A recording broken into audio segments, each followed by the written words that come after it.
Граната РГД-5, що вибухнула поблизу вулиці Двінської, забрала кілька життів. Це сталося вихідними в ніч проти неділі. Місцеві мешканці почули хлопок від вибуху, проте довго не могли зрозуміти його причину. Взрыв произошел 11:30 ночи, услышали, от этого проснулись.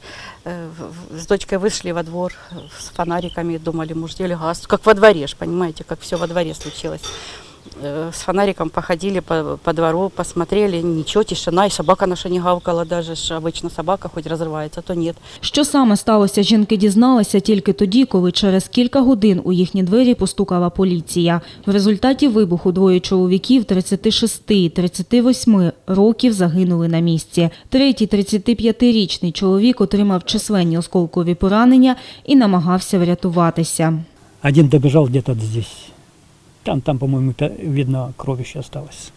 Чтобы было много техники здесь, то есть техники, спецтехника, взрывники или саперы, пожарные, много милиции было.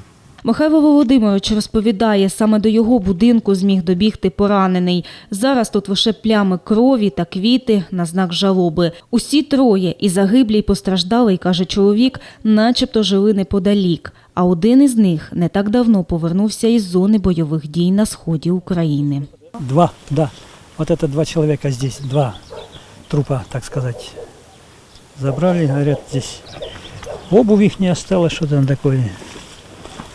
Это их вещи? Да, не, вещи, я думаю, взял, на том кто-то мусор выбросил. Вон цветочки кто-то положил уже так. За версією слідства, чоловіки швидше за все невдало побавилися із гранатою. Хоча розглядають усі ймовірні версії, адже неподалік місця вибуху знаходиться залізничний переїзд. Слідчі допитали і єдиного, хто вцілів під час вибуху. Наразі чоловік знаходиться у лікарні.